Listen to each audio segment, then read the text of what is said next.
Bonjour à toi qui passe par là, bienvenue sur ma chaîne. Je suis très contente de te retrouver ici pour un topo lecture et je vais te présenter les dernières lectures, ou en tout cas des lectures d'août. Et pour le programme du jour, tu vas retrouver des graphiques, un recueil de nouvelles du contemporain, de la littérature asiatique et puis de la littérature classique américaine.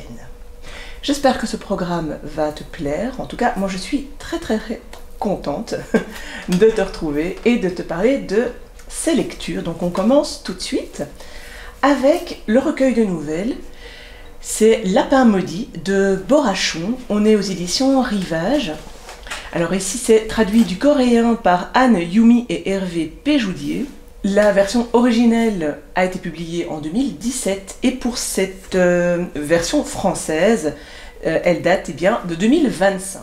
Très rapidement, parce que évidemment tu te doutes que je ne vais pas rentrer dans le détail de chacune de ces nouvelles, mais tu vas retrouver ici 10 nouvelles qui ont comme point commun l'univers un peu fantastique, horrifique, dans le sens où peu ou prou, tu vas retrouver des éléments qui vont sortir évidemment de la réalité et qui vont t'emmener dans le fantastique ou dans l'horrifique et dans l'horreur, dans le body horror aussi, parfois ou même très souvent. Et donc, même s'il n'y a pas, je trouve, de thématique que l'on peut retrouver tout au long de ces nouvelles, c'est plutôt une ambiance et c'est une particularité dans les chutes que tu vas retrouver dans ces différentes nouvelles. Je les ai trouvées extrêmement homogènes dans leur manière d'être écrite et dans les chutes réalisées. Je trouve que chaque nouvelle est vraiment bien scénarisée, elle a été bien trouvée. J'ai beaucoup aimé l'originalité qui se dégage de chaque nouvelle et j'ai adoré la fin. Je dois dire que c'est un recueil que j'ai vraiment beaucoup aimé parce que dès le début, on rentre bien dans la nouvelle. On comprend, alors on s'attache, bon c'est un peu difficile parce que ça va très vite, mais en tout cas on est bien dans chacune des histoires et on arrive assez vite à savoir où on met les pieds et à être dans l'histoire finalement. Donc je trouve que Borachon écrit très bien les nouvelles et arrive à mettre son lecteur et à installer ses histoires très rapidement. J'ai trouvé que c'était bien écrit, j'ai trouvé que je ne me suis jamais ennuyée. Je suis assez difficile en nouvelles, en tout cas je trouve rarement, ou pas si souvent que ça, des nouvelles qui me correspondent et qui me plaisent, du début jusqu'à la fin. Et ici, c'est un recueil qui, pour moi, a fait son office. J'ai vraiment beaucoup aimé cette lecture et je lirai d'autres choses de Borachon. Il est passé assez souvent et je pense qu'il y a eu un petit peu de tout en termes d'avis, mais moi je fais partie des personnes qui ont été conquises par ce recueil de nouvelles. Ensuite, on va dans un roman contemporain qui, là aussi, a été présenté quelques fois. Il s'agit des Négatifs d'Audrey Jarre. On est aux éditions Scribe. C'est un premier roman de cette autrice française et c'est une publication de 2025. Alors, ce roman donne le ton directement et aborde une grande thématique qui est celle de l'emprise et, en parallèle, la volonté d'adaptation sociale. On va suivre plusieurs parties, en tout cas, on va retrouver plusieurs parties dans ce livre, et la première partie va se centrer sur le personnage principal, Alice, qui est française, mais qui va immigrer à New York. Elle va trouver un travail, effectuer un stage en fait dans une entreprise à New York, et c'est évidemment ce qui va contribuer à ce qu'elle va subir parce que, étant déracinée, n'ayant pas ses proches, en étant seule, en devant se reconstituer tout un cercle social, ce qui va arriver, c'est qu'elle va s'en reconstituer un nouveau à New York. Et donc elle va croiser la route d'un jeune homme et de sa bande d'amis. Et là, il va se passer certaines choses qui vont faire en sorte qu'Alice va se retrouver dans un engrenage. Voilà, je n'en dis pas plus. On va suivre le reste des points de vue plus tard, Et voilà ce que tu vas retrouver dans les négatifs. Bon, pas que, un peu plus complexe que ça, mais grosso modo, voilà l'histoire. Ce que j'ai beaucoup apprécié, c'est la manière dont la première partie, si je ne me trompe pas, je crois qu'on reste sur cette première partie, en tout cas sur les différents éléments psychologiques et sociaux également, qui vont montrer comment Alice va réaliser ce qu'elle fait, ses différentes pensées, comment est-ce qu'elle va évoluer dans ce cercle d'amis et comment sa relation amoureuse va évoluer. J'ai trouvé que ça, c'était très crédible. Alors je dis crédible parce que pour moi, c'est important si on est sur ces aspects psychologiques que j'y crois. Pour moi, c'était crédible, donc je pouvais me laisser porter. J'y ai vraiment beaucoup cru et j'ai trouvé ça très intéressant et très finement mené. Le gros reproche que j'ai finalement, c'est la tournure qu'a pris le livre et dont je ne peux pas parler parce que sinon ça va te spoiler. Donc je suis très curieuse de savoir si quelqu'un l'a lu et s'il a le même ressenti. Il a plu ce livre, donc je sais que pour certaines personnes, dont j'aime beaucoup la vie en plus, c'était un livre qui a été très, très positif dans le sens où il a été apprécié. J'avoue que moi, ça ne m'a pas plu le revirement de situation. Voilà, donc malheureusement, ça a été trop gros, pas crédible pour le coup, et non, ça m'a complètement perdu dans l'intention de l'autrice finalement. Bon, l'autre point aussi, c'est que je ne me suis pas attachée au personnage et que même Alice ne m'a pas paru bien sympathique.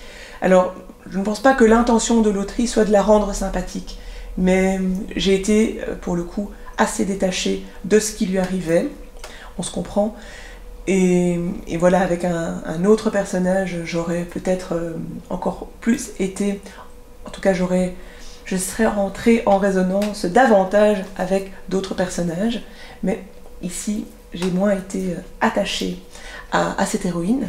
Alors par contre, je pense que l'effet voulu de rendre cette critique de la société, cette critique de l'adaptation sociale que beaucoup de personnes veulent ou dans lesquelles ils se trouvent malgré eux, l'ambiance qui est très malaisante, tout ça c'est très très bien fait et j'ai vraiment beaucoup aimé. Pour moi vraiment et c'est très bien écrit aussi, honnêtement j'ai trouvé que du début jusqu'à la fin c'était bien écrit. Moi j'ai vraiment déploré la manière dont ça tournait et puis j'ai vraiment préféré avoir le point de vue d'Alice que le point de vue des autres. Voilà, mais ça reste très personnel. Donc voilà pour ce roman. Tu as compris, je suis un petit peu mi-figue, mi-raisin par rapport à celui-ci, puisqu'il y a des éléments que j'apprécie, d'autres un petit peu moins. Donc voilà, à toi de te faire ton avis, comme pour Lapin maudit, hein, j'ai envie de dire, puisque peut-être que toi tu ne l'as pas apprécié, c'est intéressant de dire pourquoi tu ne l'as pas apprécié, et si certains l'ont aimé, à l'inverse, eh bien, n'hésite pas à le mentionner, comme ça donne des éléments pour tous ceux qui liraient éventuellement les commentaires. Ensuite, je te présente La Végétarienne. Je suis ni la première ni la dernière, mais j'avais envie de découvrir le travail d'Anne Kang, qui a été prix Nobel donc 2024. Ici, c'est dans l'édition poche du livre de poche, et c'est traduit du coréen non, c'est traduit du coréen par Jeong-eun Jin et Jacques Batilio. À la base, La Végétarienne a été publiée en 2007 et donc ici c'est une publication de 2024. C'est un livre qui faisait partie de ma pile à lire de Lisons l'Asie de cette année, donc je suis contente de l'avoir sorti et d'avoir découvert son travail.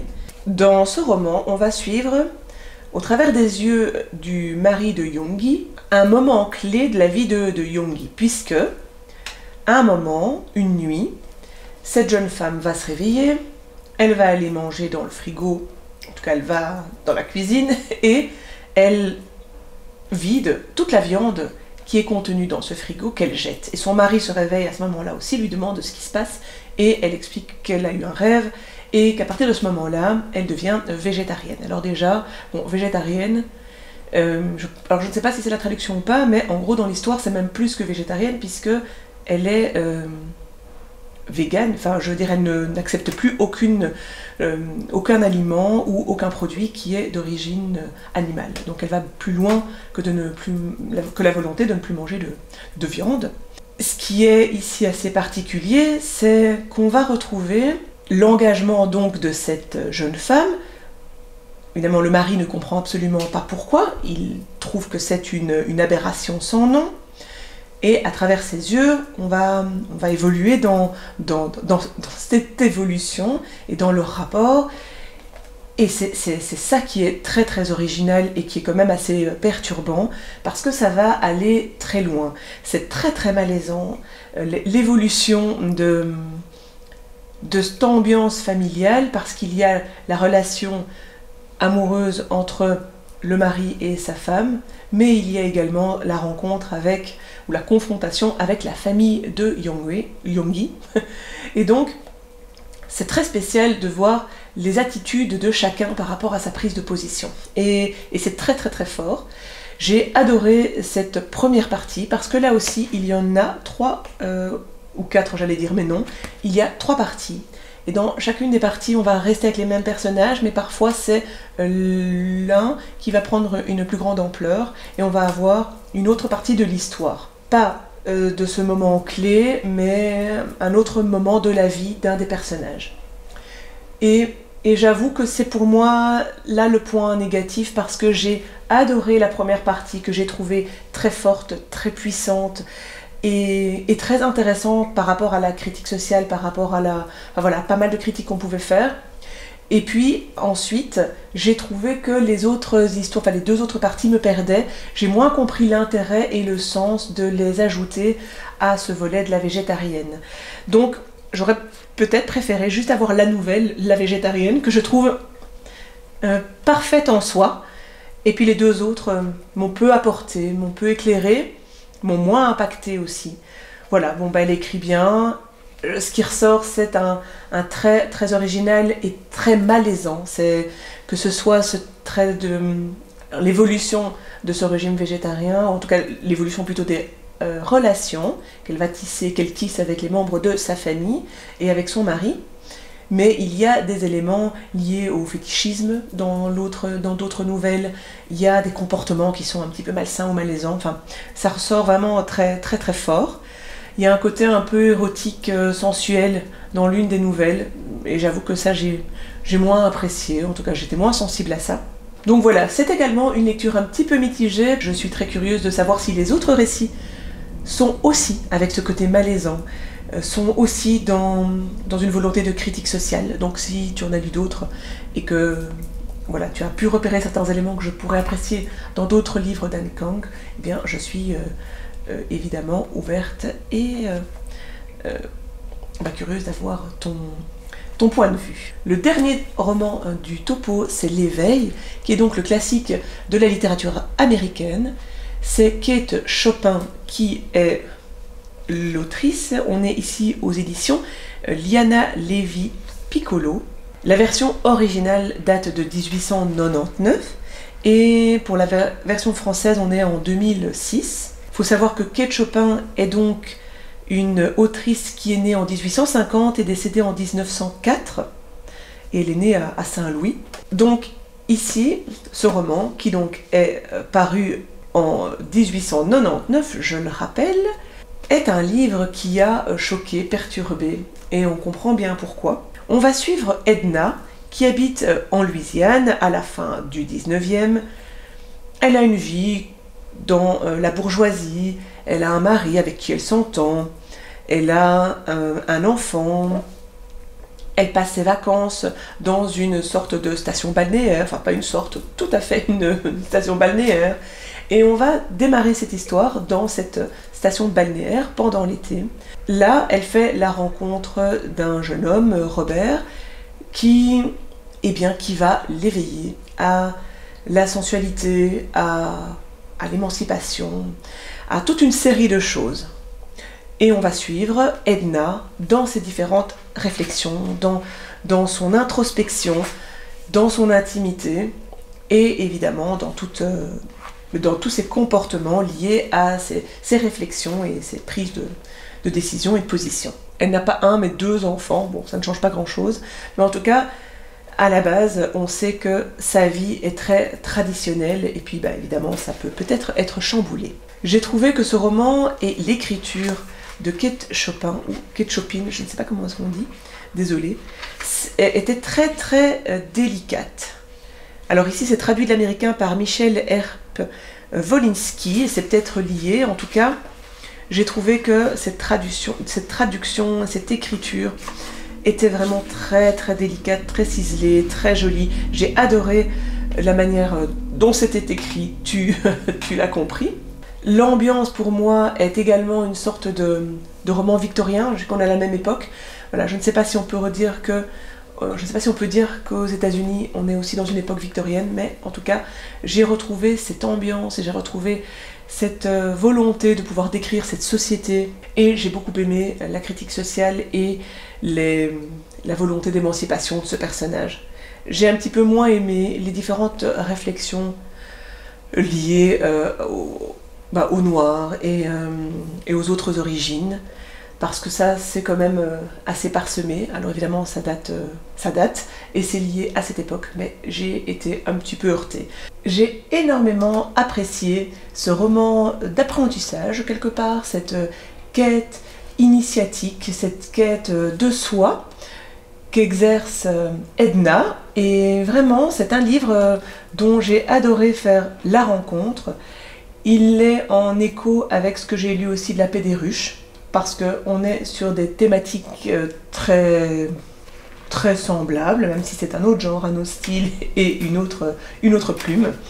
Moi en tout cas j'ai beaucoup aimé faire la rencontre de l'éveil, et ça va rester dans mes classiques et dans mes livres préférés de cette année, je pense. Voilà, même s'il y a eu le petit bémol de ces réflexions un petit peu racistes, faut le dire. Mais voilà, si on fait abstraction de ça, c'est un très bon roman, j'ai trouvé. Je passe ensuite au graphique, parce que j'en ai lu deux.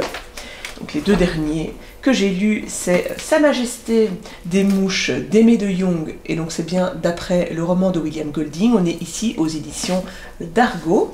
C'est une édition qui est parue en 2024, et pour ce qui est de l'histoire, si tu ne connais pas, eh bien on va se retrouver sur une île dans laquelle, ou sur laquelle, ne vivent plus que des enfants. Ils ont une douzaine d'années, il y a des plus jeunes, des plus âgés, mais ça tourne autour de cette tranche d'âge-là. Et on va les suivre dans l'appropriation de l'île et dans leur constitution sociale, puisque eh bien, il n'y a pas d'adultes, ils doivent survivre, manger et survivre. Donc, on va un petit peu se rendre compte de comment est-ce qu'ils vont s'organiser, de qui va prendre le pouvoir, de la prise de parole, etc. Les choses assez classiques finalement lorsqu'on est dans une sorte de post-apo, dystopie, voilà, peu importe, parce qu'ici c'est pas vraiment ça qui est important. Et par contre, tous ces éléments que je viens d'évoquer sont au cœur du récit de William Golding, que j'avais lu quand j'étais même pas adolescente, je pense que je l'ai lu avant, et j'avais vraiment beaucoup apprécié, ça m'avait très fort marqué. Je crois que ça a marqué le début de mon plaisir de lire les dystopies, les prises de pouvoir, l'emprise, les critiques sociales également, tout ce qui se joue au niveau de la psychologie sociale, des dynamiques sociales, des dynamiques de groupe. Et puis je l'avais vu en pièce de théâtre, donc j'étais impatiente de le découvrir ici en adaptation BD. Alors j'aime énormément voilà, ça si tu peux voir. Voilà, j'aime vraiment beaucoup le dessin d'Aimé de Jong. J'aime beaucoup les couleurs, j'aime beaucoup les dessins, c'est très doux, c'est très rond, c'est très... voilà, au niveau des couleurs, c'est très bien fait aussi. Voilà, c'est bien marqué, c'est expressif aussi. Voilà, mais toujours, je trouve, dans une douceur. Et j'adore ça. J'ai par contre trouvé qu'au niveau de l'histoire, alors je pense que c'est très proche du livre, mais j'ai trouvé que ça allait un petit peu vite. Et donc on n'a pas le temps de s'installer avec les personnages dans l'histoire et de comprendre l'évolution de ce qu'il se passe. En tout cas, ça c'est ce que j'ai ressenti. J'ai trouvé que le livre était plus impactant que la bande dessinée. Voilà, est-ce que c'est parce que ça va vite? Est-ce que c'est parce qu'il manque? Enfin, je n'ai pas relu le livre, donc je ne sais plus du tout s'il manque beaucoup d'aspects, mais en tout cas ici, c'est un peu le reproche que j'ai eu, c'est que ça allait trop vite pour qu'on puisse s'imprégner et que ça puisse impacter. En tout cas, moi, ça m'a moins impacté parce que du coup, j'ai trouvé que certaines choses étaient laissées en suspens ou avançaient donc trop vite. Voilà, je n'ai pas grand-chose de plus à en dire. J'ai quand même apprécié la lecture et retrouvé cette histoire et les différents éléments de Sa Majesté des Mouches. Je termine avec une masterclass qui est, moi ce que j'aime, c'est les monstres. On est ici sur le livre 2e. C'est toujours Émile Ferris qui est donc la scénariste et dessinatrice. C'est une parution en novembre 2024 et on est aux éditions de Monsieur Toussaint Louverture. J'ai parlé récemment du tome 1. Ici, voilà, je suis très contente d'avoir lu ce 2e tome. Il me tarde de lire le 3e parce que c'est toujours pas terminé. Mon avis reste très très similaire à ce que j'ai dit. Je pense que j'ai encore plus apprécié ce 2e tome parce que, évidemment, le décor était déjà planté, les personnages sont déjà présentés et donc on est sur cette continuité.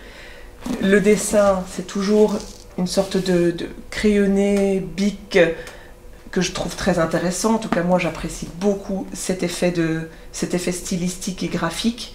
Donc, graphiquement, je trouve que c'est vraiment de toute beauté. Je trouve qu'au niveau de l'histoire, c'est très dense. On aborde pas mal de choses. On continue sur cette enquête. Bon, ben, tu l'as compris, il y a eu un petit couac.